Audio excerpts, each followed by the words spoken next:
अगर 999 गुना 999 करना हो तो उसके आधार अंक यानी 1000 से 999 घटा दो तो कितना बचा? 1।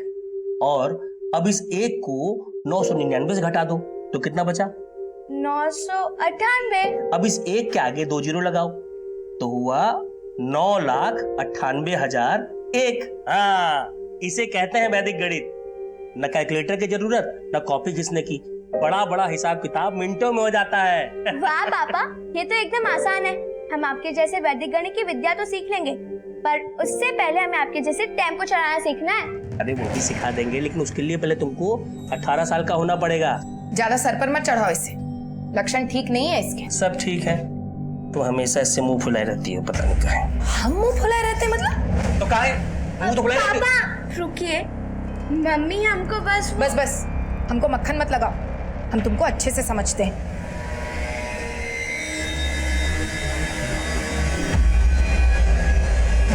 देखो बेटा, अपनी माँ की बात करना बुरा मत मानना। अरे नहीं पापा, अपनी माँ के बात का कोई बुरा थोड़ी मानता है।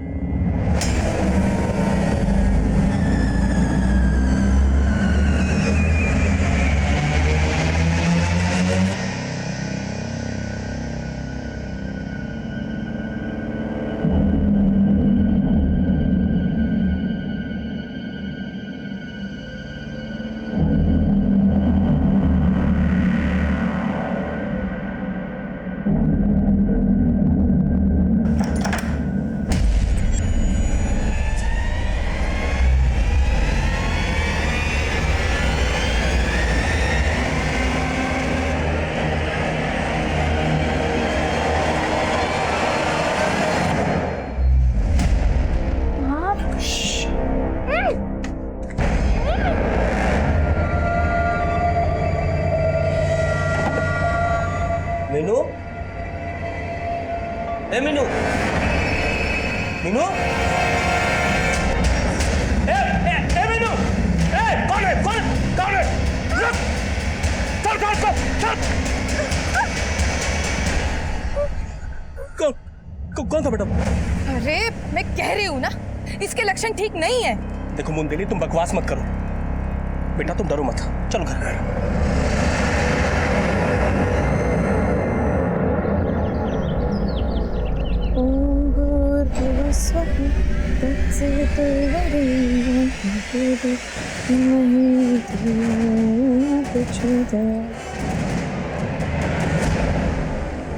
आप आ गए? रात भर कहाँ थे? हमारी छोड़ो, अपनी बताओ। तुमने किसके साथ रात भर गुलछर्रे उड़ाए हैं? रोज रोज वही बात। एक बच्चे के बाप बन गए आप, फिर भी हम पर शक करते हैं। ज्यादा भोला बनने का नाटक मत कर हमसे। हमें अच्छे से पता है क्या चीज है तू। आप हमसे ऐसे बात नहीं कर सकते। ऐसे ही कर सकते हैं, ऐसे भी कर सकते हैं। कुछ नहीं, सुनिए जी। क्या हुआ? सुनिए, कुछ नहीं बाबू, कुछ नहीं। बस करिए, काहे रोज रोज एक ही तमाशा करते हैं आप? मैं हमारा बीवी है। राजा साहब, ये क्या रोज रोज का तमाशा लगा के रखे हुए हैं? और बहू पर क्या हाथ उठाया? हमारा बीवी है, उसको मारते हैं तो आपको काहे मिर्ची लगता है? देखो, ये रुआब तब दिखाना जब कमाने का औकात हो जाए, समझे? सारा निकम्मा मुफ्त का खाता है और अकड़ राजाओं जैसा दिखाता है। राजा तो हम ही हैं, हैं? और अपनी राजशाही पे आ गए ना तो सबको काट डालेंगे सबको। देख लेना है। निकल जा, देखना। काट डालेंगे। बड़ा आया काटने वाला।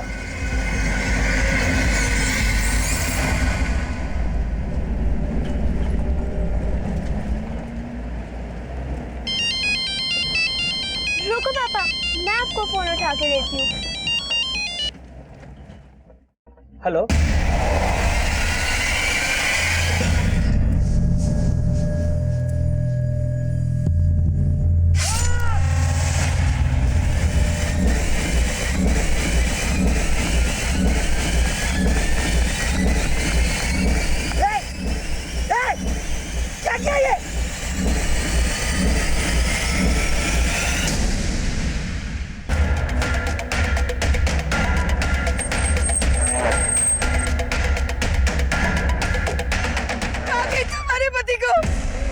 तूने?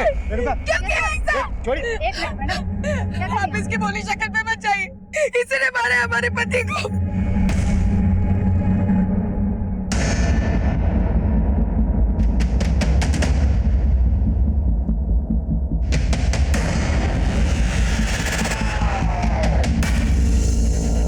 साहब ये रामविलास की लाश है, वो गाड़ी चलाता था साहब, ये टेम्पो भी वही चलाता था साहब। हम लोग वहाँ पर काम कर रहे थे उस तरफ साहब, हम लोगों ने जोर से चीखने की आवाज़ सुनी। हम लोग जब तक यहाँ पर भागकर आकर देखा तो रामविलास की बॉडी पड़ी हुई थी और उसकी बेटी वहीं बगल में बैठी हुई थी और साहब उसके हाथ में तलवार भी थी। तो रामविलास की बेटी है, आप अपनी ही बेटी पर सगी नहीं है सर, लेकिन हम सगी की तरह ही पाल रहे थे और उसने हमारे सुहाग को उजाड़ दिया। इतनी छोटी बच्ची एक आदमी पे अटैक करके उसका सर धड़ से अलग कैसे कर सकती है? आप उस लड़की को नहीं जानते सर, ये कांड उसने किसी के साथ मिलके किया होगा। किसके साथ मिलकर? ये आप ही पूछ लीजिए उससे। सर सर आसपास में कोई भी कटा हुआ सर नहीं मिला है, लेकिन खून की बूंदें काफी लंबे तक हैं। तो लगता है सर को पर्पसली गायब किया गया है। ये लोग बोल रहे हैं कि ये धड़ रामविलास का ही है। इनसे रामविलास का फोटो नहीं हो गया सर। बेटा ये सब जो बोल रहे हैं वो बात सही है? देखो बेटा, इनका कहना है कि आपने ही अपने पिता को मारा है। देखो बेटा, बिल्कुल भी डरो मत, जो भी सच है बस वो बता दो।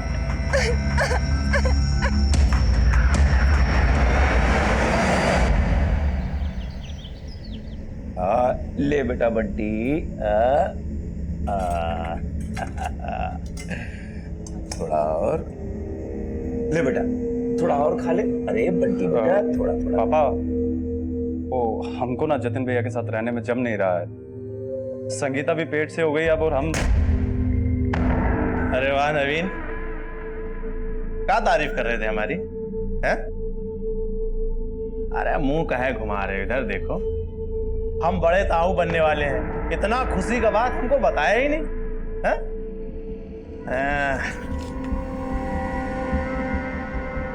ये लो, अरे रख लो। हाँ, क्या बोले थे? कमा के आओ फिर खाओ। अब हम मुफ्त का नहीं खाएंगे, हैं? कमाएंगे फिर खाएंगे। ये क्या बदतमीजी है? अरे काहे की बदतमीजी। ए भाई, बुढ़ाओ के लिए दूसरा खाना लेके आओ। वैसे भी साला हम तो जूठन खाने के लिए ही पैदा हुए हैं। जूठन खाने के लिए नहीं, खून पीने के लिए पैदा हुए हो राजा साहब, खून पीने के लिए। और हमको क्या बोलकर गए थे? काटने का धमकी देकर गए थे ना। अब ये किसका जेब काट कर आ रहे हो जो इतना पैसा उड़ा रहे हो? मीनू ने हत्या की? नहीं, आपने देखा ना गांव के किसी और आदमी ने? कहीं ऐसा तो नहीं है कि सबके साथ मिलकर आप ये कोई कहानी बना रही हो? हम काहे कहानी बनाएंगे साहब? मीनू अगर आपकी और रामविलास की बेटी नहीं है तो फिर किसकी बेटी है? कौन है उसके माँ बाप? कहाँ है उसका घर बार? उसके घर बार का हमको नहीं मालूम, सब रामविलास जी जानते थे। करीब 2 साल पहले उसको लेकर आए थे यहाँ। ये मीनू है, वो हमारे पास क्लीनर नहीं था ना, तो सोचे इसको रख लेते हैं और ये अब यहीं रहेगी। मीनू के बारे में वो हमें कुछ नहीं बताए, वो हमारी सुनते ही नहीं थे। मीनू को इतना लाड से रखते थे कि बाद में अपनी बेटी बना लिया। अरे ला भाई, रख दो। लो भाई, चाय आ गई तुम्हारी।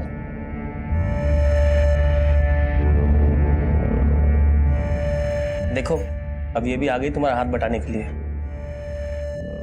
देख बुंदेली, हमारी कोई संतान नहीं है, क्यों ना हम इसे गोद ले ले? बहुत अच्छी लड़की है ये।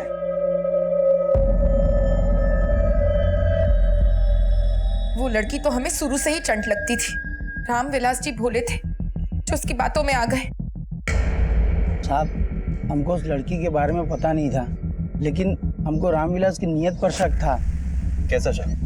कहने को तो रामविलास उस लड़की को अपनी बेटी बोलता था, लेकिन हमको उन दोनों का रिश्ता कुछ अलग ही लगता था।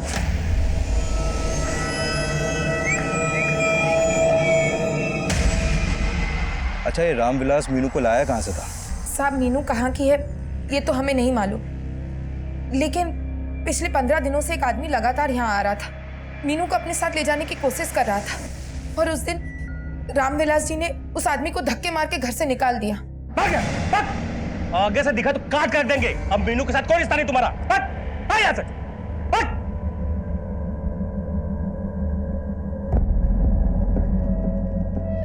हमने रामविलास जी से उस आदमी के बारे में पूछा तो वो टाल गए।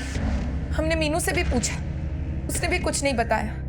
और फिर कुछ रोज पहले हमने मीनू को एक आदमी से पैसे लेते हुए देखा था। मीनू, कौन था वो? वो पापा का जाने वाला था। पापा ने उनका माल पहुंचाया था ना, इसलिए पैसे देने आया था। हमको उस दिन भी शक हुआ था साहब, पर क्या करते, कुछ पक्का नहीं पता था। था कौन ये आदमी? हम शक्ल तो ठीक से नहीं देख पाए साहब। और हाँ, कल रात फिर एक आदमी आया था, मीनू को अपने साथ ले जा रहा था। वो तो हम लोग जाग गए तो वो आदमी भाग गया। ये आदमी कौन था? हम बोले ना साहब, ना रामविलास जी हमें कुछ बताते थे, ना मीनू, ना हम उसकी शक्ल ठीक से देख पाए। जो आदमी मीनू को पैसे दे रहा था, आपने उसकी शक्ल नहीं देखी? और ये जो आदमी कल मीनू को ले जाने की कोशिश कर रहा था, इसकी शक्ल भी नहीं देखी? जिस आदमी को रामविलास ने घर से धक्के देकर बाहर निकाला, उसकी शक्ल तो देखी थी ना आपने? हाँ साहब।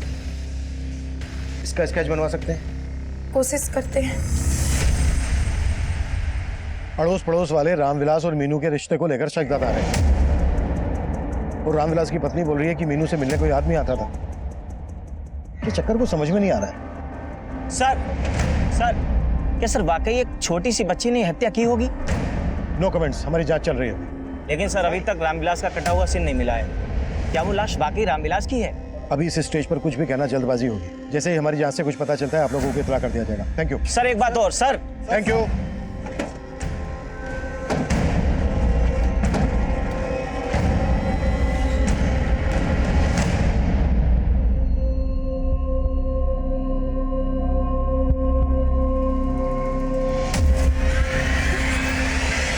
अपने पापों का प्रायश्चित कर लो पहले, समझ गई ना?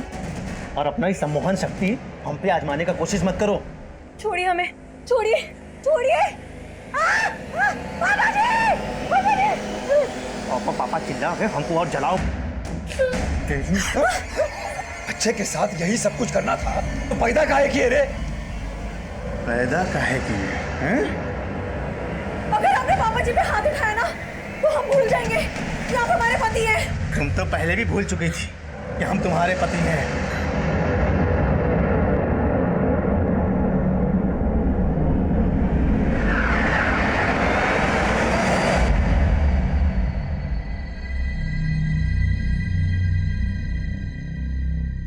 मीनू बेटा, आपको बिल्कुल भी डरने की जरूरत नहीं है।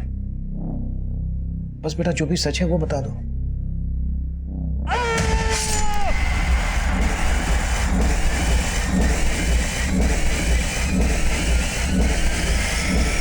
कौन था वो? हमको नहीं मालूम। देखो बेटा, रामविलास की पत्नी बुंदेली ने हमें बताया कि ये आदमी आए दिन आपसे मिलने आता था। इसको तो जानती होगी ना, कौन है ये? हमको कुछ नहीं मालूम।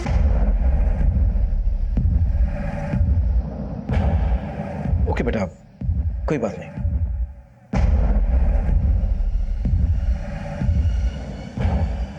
बाजी, राजा सिलेंडर पापियों के सर गायब कर देते होंगे तो वो पापी तो बिना सर के भूत जैसे दिखते होंगे।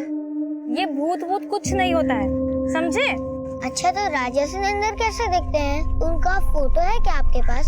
राजा सिलेंडर है ना बहुत।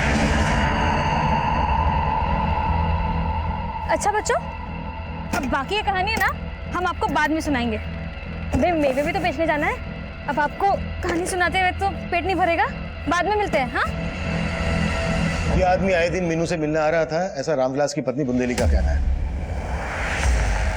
पर मीनू ने इस आदमी को पहचानने से इनकार कर दिया। मीनू ये भी नहीं बता रही है कि 2 साल पहले तक वो कहाँ थी, रामविलास उसे कहाँ से लेकर आया था। लेकिन हमें इन सभी सवालों के जवाब ढूंढ। मीनू का मेडिकल करवाओ ताकि ये कंफर्म हो सके कि रामविलास का मीनू के साथ वाकई में कोई गलत रिश्ता था या फिर चक्कर कुछ और है। Okay sir. सर मैं मोबाइल नेटवर्क कंपनी में गया था, पता चला कि रामविलास के फोन पे आखिरी कॉल सूरज श्रीवास्तव नाम के आदमी ने किया था, लेकिन उसका नंबर अभी बंद आ रहा है। सूरज श्रीवास्तव? ये सूरज श्रीवास्तव वही तो नहीं है जिसका रामविलास की पत्नी ने स्केड्यूल हुआ है? नहीं sir, mobile network service provider से सूरज की एक फोटो मिली है सर, यह है सूरज श्रीवास्तव और इसका नंबर जिमिया गांव के एड्रेस पर रजिस्टर्ड है। तुरंत इस एड्रेस में जाओ सर। गुड।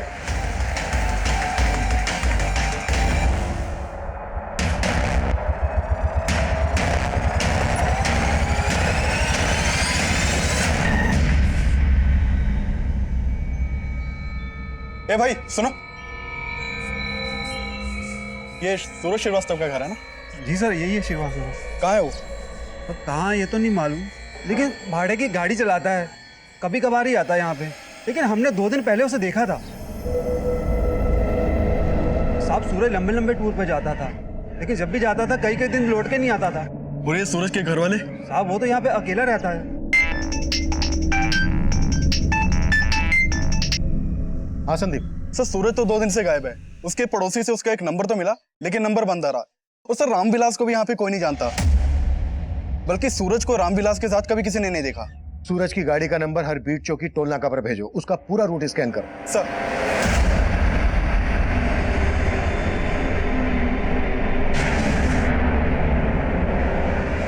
सर मीनू की मेडिकल रिपोर्ट आ गई है और रिपोर्ट में सामने आया है कि मीनू सेक्सुअली एक्टिव थी। सर यह बयान भी सही हो सकता है कि रामविलास का मीनू से संबंध था। अगर ऐसा है तो फिर यह भी हो सकता है कि रामविलास की पत्नी बुंदेली को इस बारे में सब कुछ पता हो। हाँ संदीप। सर सूरज श्रीवास्तव की सिल्वर की एक जगह खड़ी होने की इंफॉर्मेशन मिली है, मैं वहीं जा रहा हूँ। ठीक है, हम पहुंच रहे हैं। आइए भोलेनाथ जी, बैठिए, हिचकिचाइए मत, बैठिए। आपके बिना बोले ही हम आपकी सारी समस्याएं जान जाएंगे। वो कैसे?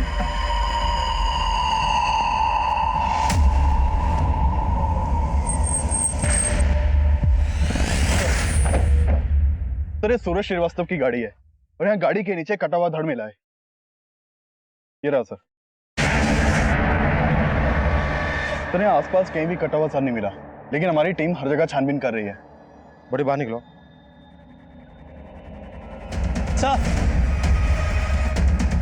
सर वहां एक कटा हुआ सर मिला है।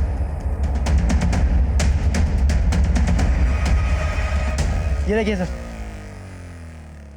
हमने जब उस कटे हुए सर को फॉरेंसिक के लिए भेजा तो सामने आया कि वो कटा हुआ सर ना तो रामविलास झा का था और ना ही सूरज श्रीवास्तव का। वो सर किसी तीसरे ही आदमी का था। काफी तलाश करने के बावजूद हमें ना रामविलास झा का सर मिला ना सूरज श्रीवास्तव का, लेकिन जल्द ही हमें एक तीसरा धड़ भी मिल गया। वो धड़ उस इकलौते सर का था जो हमें मिला था, लेकिन हम उस तीसरे आदमी की पहचान नहीं कर पा रहे थे। पर तीनों मर्डर का एमओ एक जैसा लग रहा था। रामविलास और सूरज के सर के ना मिलने का राज हमारी समझ में नहीं आ रहा, पर एक के बाद एक 3 हत्याओं ने पूरे इलाके को सकते में डाल दिया। इलेक्ट्रॉनिक और प्रिंट मीडिया में हमें लगातार क्रिटिसाइज किया जा रहा था। सर इस एरिया में 3 लोगों की सिर काट के हत्या कर दी गई। आखिर कौन है उनका कातिल? हमारी जांच चल रही है। सर आपकी जांच नतीजे पर कब पहुंचेगी? सर आपको नहीं लगता कि वो कोई सीरियल किलर है? देखिए हम हर एंगल पर काम कर रहे हैं और जल्द से जल्द किसी नतीजे पर पहुंचेंगे। Thank you. अच्छा सर एक बात और। सर जिस आदमी का स्केच रामविलास की बीबी बुंदेली ने बनवाया था उसकी पहचान हो गई है। सर रामविलास के कॉल रिकॉर्ड में एक राजेश नाम के आदमी का नंबर मिला है। इस राजेश का फोटो इस स्केच से मैच करता है सर, लेकिन इसका फोन नंबर अभी बंद है। इसका नंबर किस एड्रेस पर रजिस्टर्ड है? सर मोतिया गांव के एड्रेस पर रजिस्टर्ड है इसका नंबर। मैंने मोतिया गांव पुलिस को इसके एड्रेस पर भेजा है। और सर सूरज के कॉल रिकॉर्ड में एक नीलिमा नाम की औरत का नंबर मिला है। सर ये सूरज नीलिमा को काफी कॉल करता था। सर हो सकता है नीलिमा से मिलकर सूरज के बारे में कुछ पता चले। तुम इस नीलिमा से मिलो, मैं मीनू से बात करता हूँ। Okay sir. मीनू बेटा देखो, आपको बिल्कुल भी डरने की जरूरत नहीं है। बस जो भी सच सच है वो बता दो। बेटा, क्या आपके साथ कोई जबरदस्ती करता था?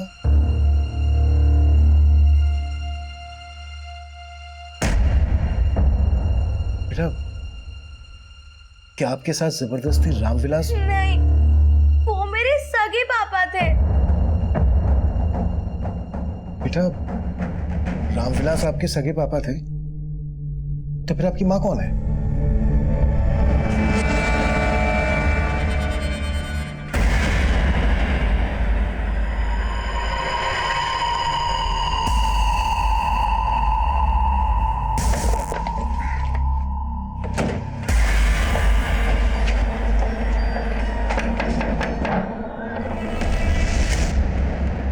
जी सर।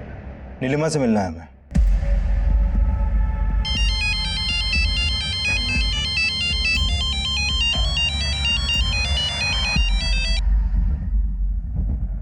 हेलो पापा।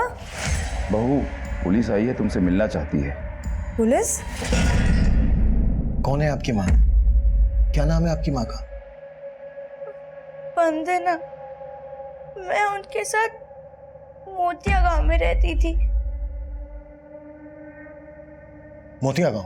हाँ, पर पापा हमारे साथ नहीं रहते थे, वो कभी कभी आते थे।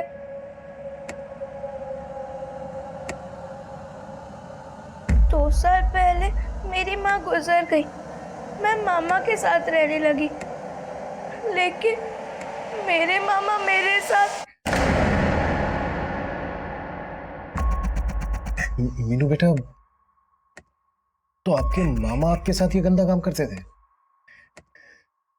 इसलिए पापा मुझे यहाँ ले आए और उन्होंने बोला। बेटा, हम आपसे एक बात बताना चाहते हैं। वंदना तुम्हारी माँ हमारी पहली पत्नी थी। बेटा, हम जानते हैं तुमको बुरा लग रहा होगा, लेकिन बेटा हम अपनी गलती सुधारना चाहते हैं। अब से तुम हमारे साथ ही रहोगे बेटा, हमेशा। पापा ने बोला समय आएगा तो वो मेरी सौतेली माँ को सब बता देंगी। लेकिन बेटा, आपकी सौतेली माँ बुंदेली ने आप पर रामविलास की हत्या का आरोप लगाया है। ये सब झूठ है। लेकिन बेटा, ये तो झूठ नहीं है ना? ये आदमी आपसे मिलने आता था। बोलो कौन है ये? ये मेरे मामा है और यही आकर मुझे ले जाने की कोशिश करते थे।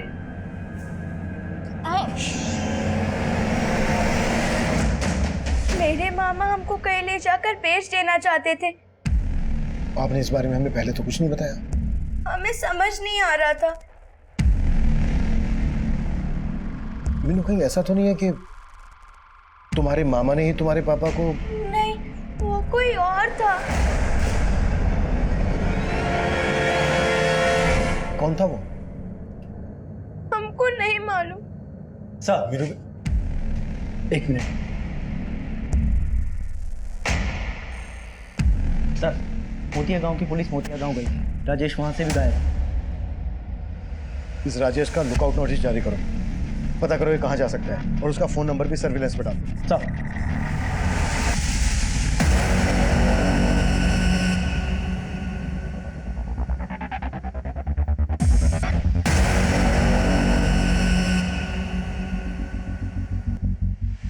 इतना टाइम हो गया, नीलिमा आई क्यों नहीं अभी तक? 20 मिनट में आएगी ऐसा बोला था। आ जाएगी साहब, पर आप लोग कुछ बता क्यों नहीं रहे? संदीप, फोन लगाओ नीलिमा को। सर।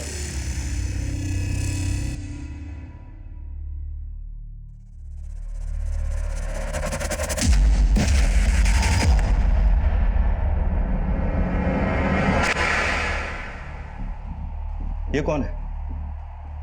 ये हमारा बेटा है जतिन, नीलिमा का पति। अभी कहाँ गया जतिन? वो किसी काम से बाहर गया है। सर, नीलिमा का फोन तो बंद आ रहा है। ये नीलिमा कहाँ गायब हो गए अभी? अरे साहब, फोन की बैटरी खत्म हो गई होगी, आ जाएगी। लेकिन अब तुम्हारा बेटा जतिन वापस नहीं आने वाला। मतलब? यही है ना जतिन? अब बोलती क्यों बंद हो गई? इसकी लाश हमें 5 दिन पहले मिली है और आप बोल रहे हैं कि जतिन कहीं गया है अभी? हमें तो यही बोल के गया था साहब। पर ये बंद कीजिए। अब आपसे थाने में चलकर बात होगी। साहब, मीनू जरूर कोई नई कहानी बना रही है। वो रामविलास जी की सगी बेटी हो ही नहीं सकती।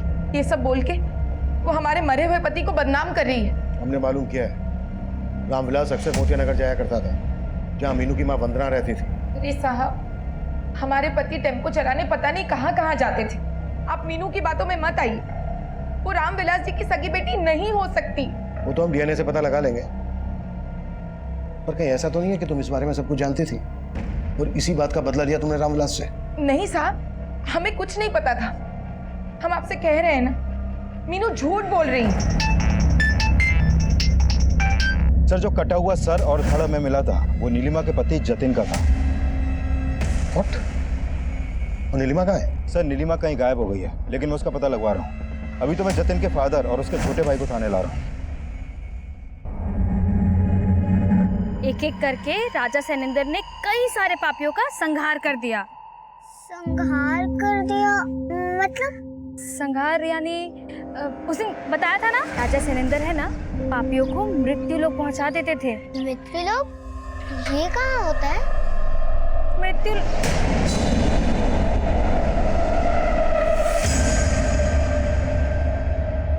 5 दिन पहले जतिन भैया अपनी बीवी से झगड़ा करके निकले थे घर से। उसके बाद से हम उनको देखे नहीं है दोबारा। इसके अलावा हमको कुछ मालूम नहीं है। जतिन की मिसिंग कंप्लेंट क्यों नहीं फाइल करवाई? आपको आभास ही नहीं था कि उसके साथ। ये रो के मत दिखा। जतिन की बीवी नहीं मारा है ना जतिन को? नहीं साहब, वो तो खुद जतिन की मार का शिकार थी। लेकिन जतिन किसका शिकार बना? जतिन के अलावा हमें 2 लाशें और भी मिली हैं, ये रामविलास की और ये सूरज की। सूरज के फोन पर नीलिमा की काफी बातें होती थी। ना हमें सूरज का सर मिला है और ना ही रामविलास का। नहीं साहब, आपको जरूर कोई गलतफहमी हुई है। हमारी बहू ऐसी नहीं थी। अरे जयचंद और नवीन तो कुछ नहीं उगल रहे हैं, और नवीन की बीवी संगीता से भी पता नहीं चल पाया है कि नीलिमा गायब कहाँ है।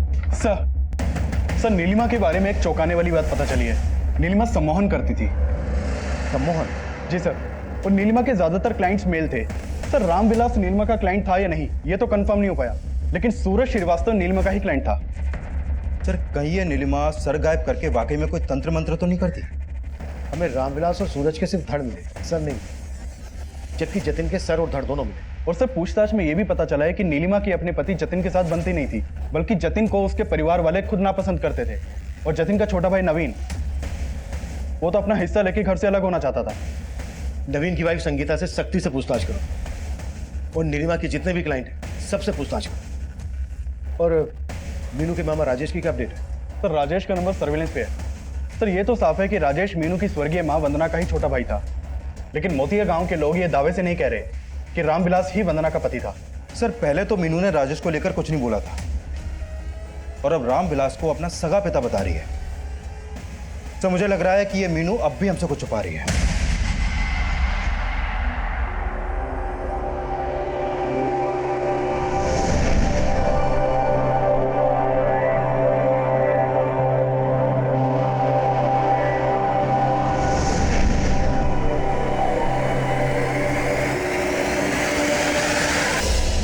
नीलिमा ने आखिरी फोन आपको किया था। अब ये बताओ, नीलिमा कहाँ है? तो सर, हम उसको अपने घर का वास्तु ठीक करने के लिए कह रहे थे बस। हाँ साहब, वो सम्मोहित ही करती थी। हम तो उससे साहब वो ज्ञान व्यान समझ के मिलते रहे, लेकिन वो औरत साहब एकदम कपटी है। तुम्हारे साथ क्या कपट किया उसने? नीलिमा के सम्मोहन ज्ञान के बारे में तेरे से बेहतर कौन जानता होगा जयचंद? हाँ साहब, वो लोगों की समस्याओं का निवारण किया करती थी। उनके कपड़े उतार के, और उसके बाद उनके सर धड़ से अलग कर देती थी। नहीं साहब, आपको जरूर कोई गलतफहमी हुई है। किसी ने कान भरे हैं आपके। पता है तेरी छोटी बहू संगीता ने इस बारे में क्या कहा है? साहब, मुझे नहीं पता उन्होंने क्या किया, लेकिन जेठ जी को लगता था कि उनका बच्चा उनका नहीं है। मतलब कि उनको शक था कि नीलिमा का हमारे ससुर जी के साथ। नहीं साहब, वो झूठ बोल रही है। अब तो हम दावे के साथ कह सकते हैं कि नवीन ने ही जतिन को मारा है, और अब वो हमें फंसा रही है। दरअसल वो दोनों अपना हिस्सा लेकर अलग होना चाहते थे, और हमने उन्हें अलग नहीं होने दिया, इसलिए अब वो हमें अंदर करवाने की चाल सोच रहे हैं। देख जयचंद, नीलिमा के बेटे का डीएनए हम तेरे डीएनए से मैच करवाएं, इसलिए बोल रहा हूँ जो भी सच है बता दे। बाद में बहुत तकलीफ होगी तुझे। उसका बेटा तेरा ही है ना? हाँ जी, लेकिन साहब अब सफाई मत दे।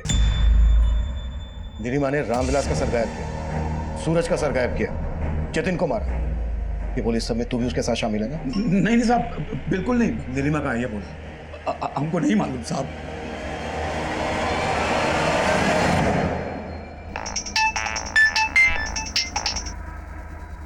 हेलो,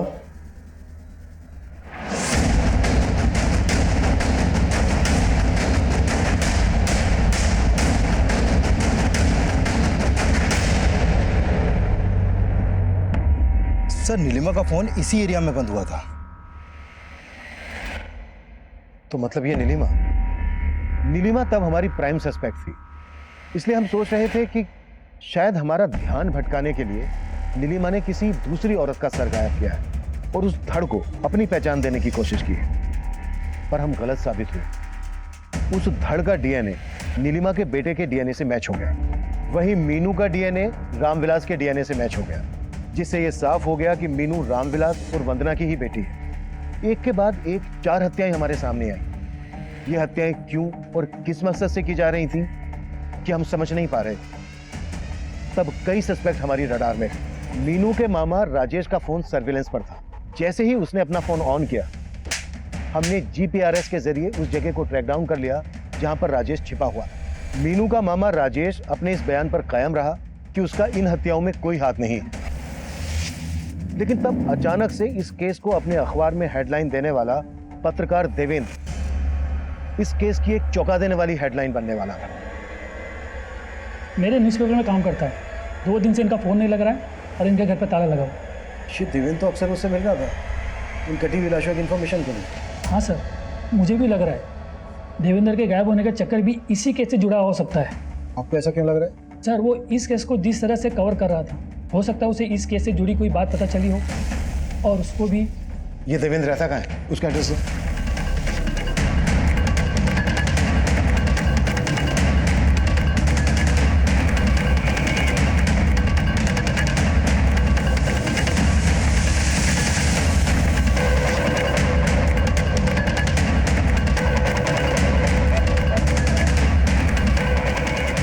सर अंदर ये एक फाइल मिली है, इसमें कई सारे लोगों के फोटोज हैं और उनके नाम भी लिखे हुए हैं। विनोद मिश्रा, सुबोध अग्रवाल, सूरज श्रीवास्तव, रामविलास झा, नीलिमा त्यागी, इन सब का सर राजा सरिंदर ने गायब किया। लेकिन सर इसमें जतिन त्यागी का कोई फोटो नहीं है। और इसमें जो बाकी के फोटो हैं जिनको हम नहीं जानते, ये लोग कौन हैं? और ये फाइलें देवेंद्र के यहाँ क्या कर रही हैं? तो सर ये राजा सैनिंदर। और इसमें यह भी लिखा है कि राजा सैनिंदर कलयुग का एक राजा है। कहीं ऐसा तो नहीं है कि ये राजा सैनिंद्र देवेंद्र की स्प्लिट पर्सनालिटी है? इस देवेंद्र के बारे में सब कुछ पता करो और जो बाकी के फोटोग्राफ इस फाइल में हैं जिन्हें हम नहीं जानते, ये फाइल और ये डायरी एडिटर को दिखाओ और पता करो ये लोग कौन है। Okay sir.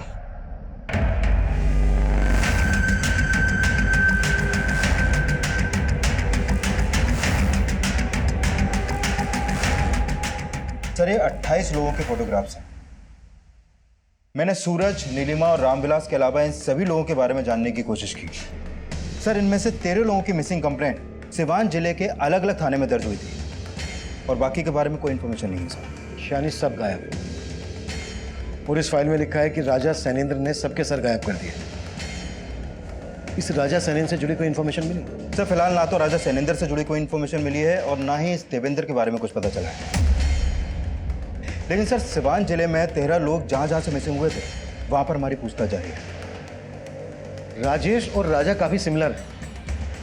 कहीं ऐसा तो नहीं है कि राजा राजेश का निकनेम है और देवेंद्र का भी इसके साथ कोई कनेक्शन है? साहब हम सच कह रहे हैं, हम किसी देवेंद्र को नहीं जानते और ये राजा वाजा निकनेम हमारा नहीं है। हेलो,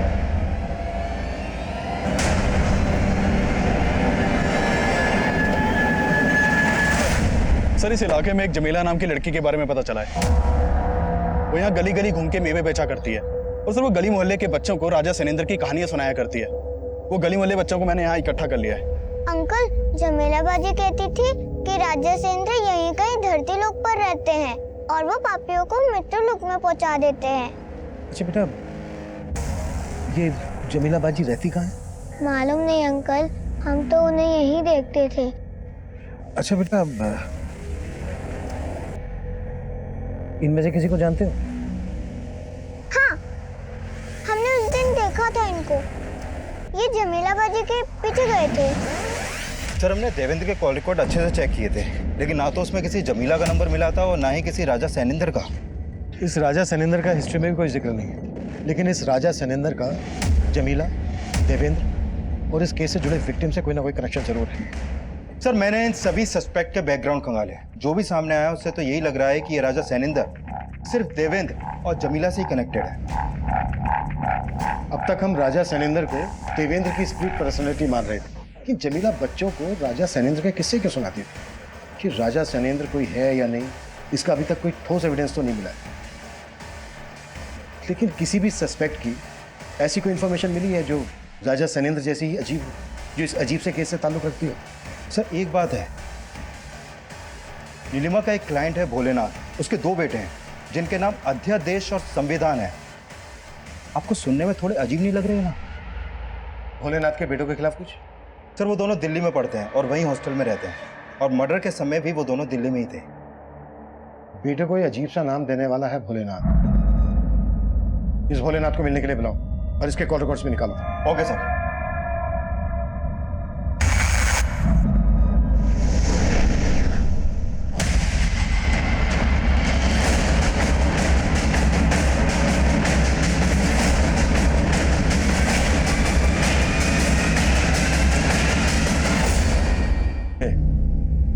जानता है इसको?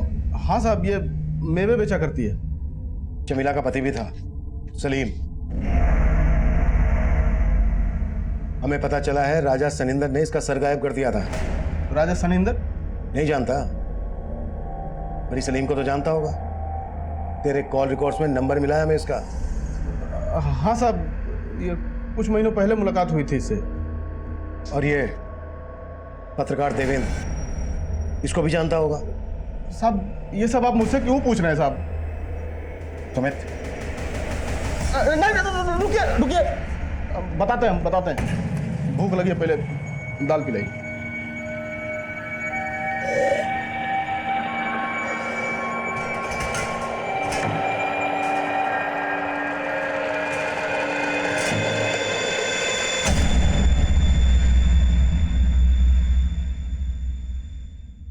भर गया साहब पेट। चलिए दिखाते हैं कहाँ है राजा सैनिंदर।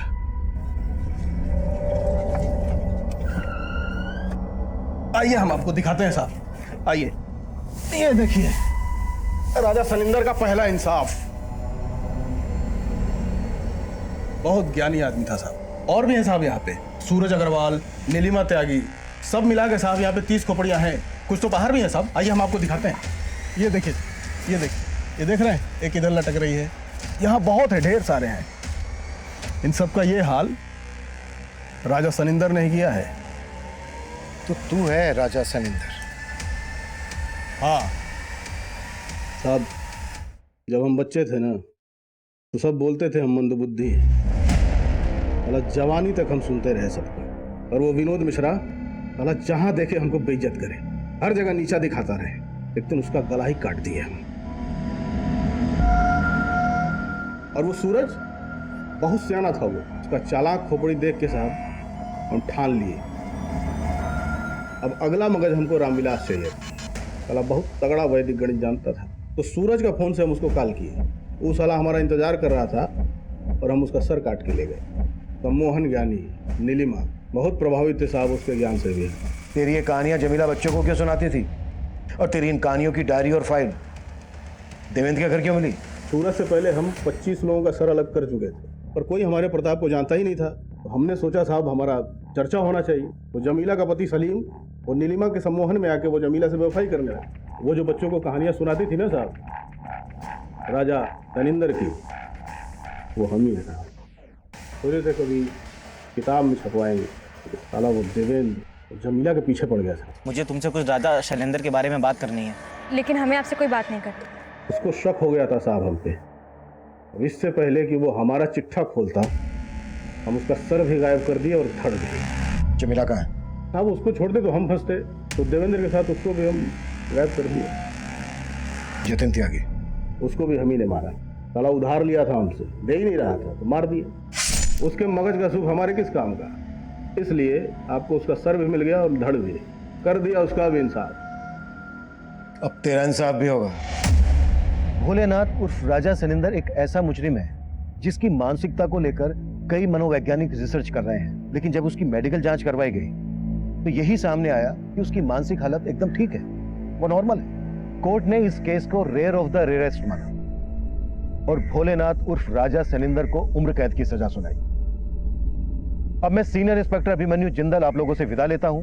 आपसे फिर मुलाकात होगी एक नए केस के साथ। स्वस्थ रहिए, सतर्क रहिए और देखते रहिए क्राइम पेट्रोल 10 तक। मकसद बताना नहीं, बचाना है।